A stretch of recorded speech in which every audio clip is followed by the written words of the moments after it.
संपूर्ण महाराष्ट्र, तेलंगणा आणि आंध्र प्रदेशातल्या सर्व भाविकांचं एकमेव श्रद्धास्थान म्हणजे मराठवाड्यातलं श्री क्षेत्र माहूर।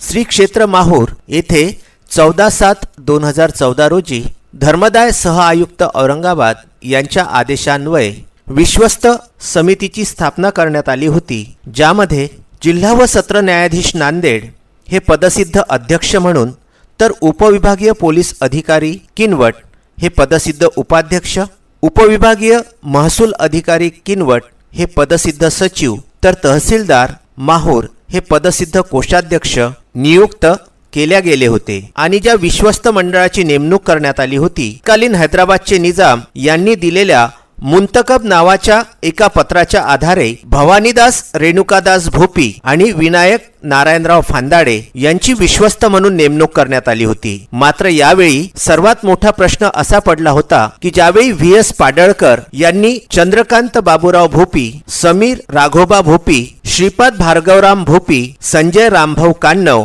आणि आशिष गुणवंतराव जोशी यांची नियुक्ती केली होती, त्यासाठी कुठल्या प्रकारचे निकष हे वापरण्यात आले होते हे गेले 5 वर्ष होऊन सुद्धा आजपर्यंत भक्तांपर्यंत अद्यापही पोचलेले नाही। उर्वरित 5 विश्वस्तांना कुठल्या प्रकारचा शासकीय अशासकीय अनुभव आहे का, त्यांचे शिक्षण किती आहे, असे कुठल्या प्रकारचे निकष वापरले गेले जेणेकरून यांची विश्वस्त म्हणून श्री रेणुका देवी संस्थान या न्यासामध्ये नियुक्ती करण्यात आली होती। विदर्भ न्यूज आणि व्हीसीएन न्यूजच्या भाग क्रमांक 1 मध्ये बघितले की श्री रेणुका देवी संस्थान येथे 14/7/2014 ते 14/7/2019 असा 5 वर्षाचा कार्यकाळ उलटूनही अद्यापही नवनियुक्त विश्वस्त मंडळाची अधिकृत घोषणाही करण्यात आलेली नाही। प्राप्त माहितीच्या आधारे संपूर्ण महाराष्ट्रातूनच नव्हे तर आजूबाजूच्या राज्यातून सुद्धा जिल्हा व सत्र न्यायाधीश नांदेड, उपविभागीय पोलीस अधिकारी किनवट, उपविभागीय महसूल अधिकारी किनवट आणि तहसीलदार रेणुका देवी संस्थान येथे सुद्धा विश्वस्तासाठी इच्छुक असलेल्या अनेकांचे अर्ज हे येऊन पडलेले आहेत। मात्र संपूर्ण महिना होऊन गेला तरी अद्यापही त्यावर विचार विनिमय का करण्यात आला नाही, असा खडा सवाल येथील विश्वस्त पदासाठी इच्छुक असलेल्या किशोर जगत यांनी विचारलेला आहे।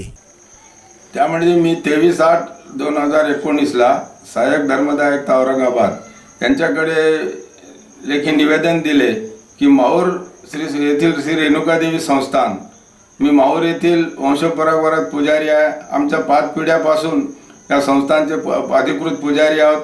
तसेच गेल्या 40 वर्षापासून मी माहूरमधला रहिवासी असून एक प्रतिष्ठित नागरिक व जिम्मेदार व्यक्ती आहे, एक रेणुका देवीचा भक्त आहे। मला अशी भावना निर्माण झाली की गेल्या 4-5 वर्षापासून शासनाने, सुप्रीम कोर्टाने जे या ठिकाणी शासकीय आणि अशासकीय विश्वस्त नेमले, त्यांचा एकंदरीत जो कारभार मी या ठिकाणी दैनंदिन पाहत होतो, सुरुवातीला मला अतिशय छान वाटलं की खरोखरच आज या मंदिर संस्थांची इथून पुढे चांगली प्रगती होईल आणि येणाऱ्या भाविक भक्तांना सर्व सुखसोयीने त्यांचे दर्शन घडेल व त्यांची श्रद्धा दिवसेंदिवस वाढत जाईल। परंतु माझ्या जे पाहण्यात आलं की या ठिकाणी जे अशासकीय विश्वस्त नेमलेले आहेत त्यांचा 5 वर्षाचा कार्यकाळ पूर्ण झालेला आहे। त्यामुळे मला असं वाटलं की आपण या रेणुका देवी संस्थानचे वंशपरंपरागत पुजारी असताना यानंतर या रेणुका देवीवर सेवा करण्याची संधी मला मिळावी व इथून पुढे आपण देवीच्या संस्थांच्या उत्कर्षामध्ये आपण काय सहकार्य करू शकतो ते करायला पाहिजे असं मला वाटलं। म्हणून मी धर्मदाय आयुक्त यांच्याकडे विश्वस्ताच्या 5 वर्षाचा कार्यकाळ संपल्यानंतर पुढील विश्वस्त नेमण्याची विनंती केलेली आहे।